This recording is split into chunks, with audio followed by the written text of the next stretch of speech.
Welcome to Carly Tackles completing a project without using a table saw. If you've seen some or all of my videos, you'll know that I use a table saw to complete most of my projects. And I realize that the average DIYer is not going to spend over $500 on a table saw. And you don't have to.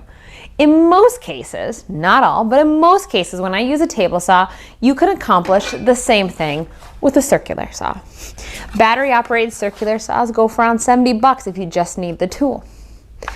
Now the disadvantage of using a circular saw is it's not as easy to cut straight lines at increment values as it is to do on a table saw. But there are some gadgets out there that either attach to your circular saw or can be used with your circular saw to help you meet these goals. Now I'm going to show you two gadgets that I use to help me cut straight lines with a circular saw, but just so you know, there are many more gadgets out there that accomplish the same things. But I'm going to show you the two of my favorites. The first gadget I'm going to show you is made by Kreg. This is their 24-inch RipCut. And on this one, you mount your circular saw into the bracket.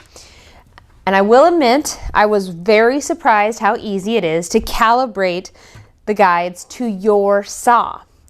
Once you have it calibrated, they have this little block that you tighten down right next to your circular saw, and anytime you disconnect and reconnect your circular saw, you just push the blade edge all the way up into this block and you don't have to recalibrate it. So basically, you set it up once and you can remove your saw and reattach it as many times as you want.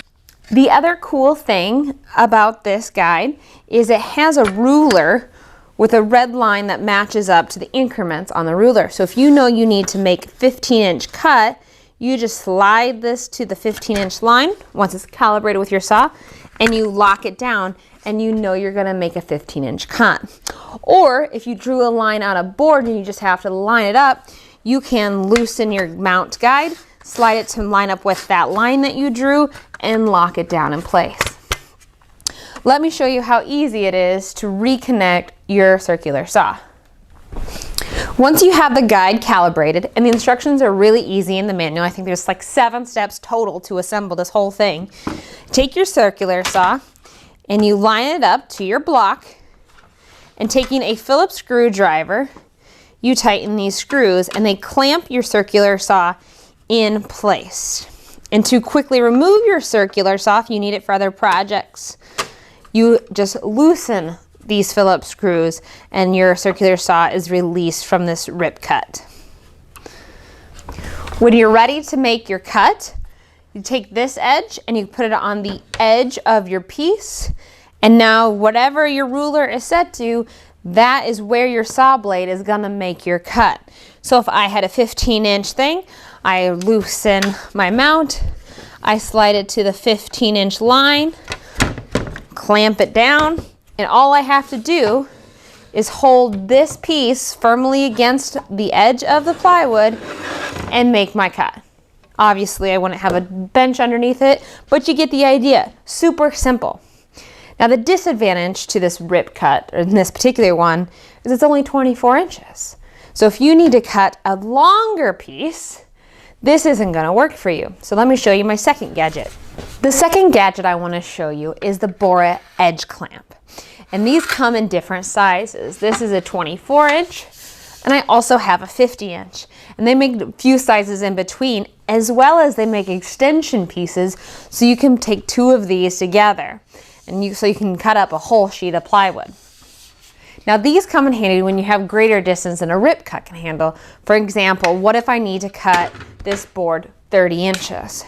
So I measure 30 inches on this board and I make a mark. Now the Kreg RipCut can't handle anything more than 24. One thing to note when using an edge guide is you need to account for where the blade and the edge of your guide are different. So for example, this circular saw is 1 1/8 inch in from this outer edge to the blade. My old Craftsman circular saw was only 1 inch, so not all saws are the same, so double check. So if I want to make my cut at 30 inches, I need to either add or subtract 1 1/8 inches so I know where to place my edge clamp. In this case, since I'm right-handed, I'm going to subtract 1 1/8 inches, and I'm going to draw my line. This is where you used your clamp.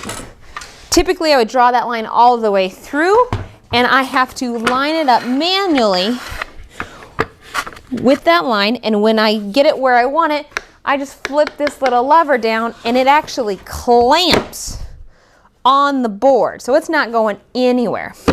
But you want to make sure that you draw straight lines, because this can still move a little left and right. So when you're clamping it down, you want to make sure it's lined up to your line.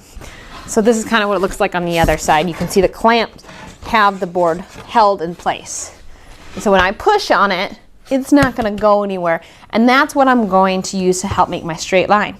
I just line up the saw blade like this, and I keep its edge against this edge clamp. And that's how you can do that.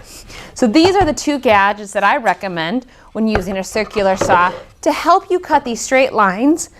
It's a little bit more work when you want those precise measurements instead of just moving a fence on your table saw, but it's $70 for a circular saw versus $500 on a table saw, and you still have room to spare on your gadgets that can help you cut those straight lines.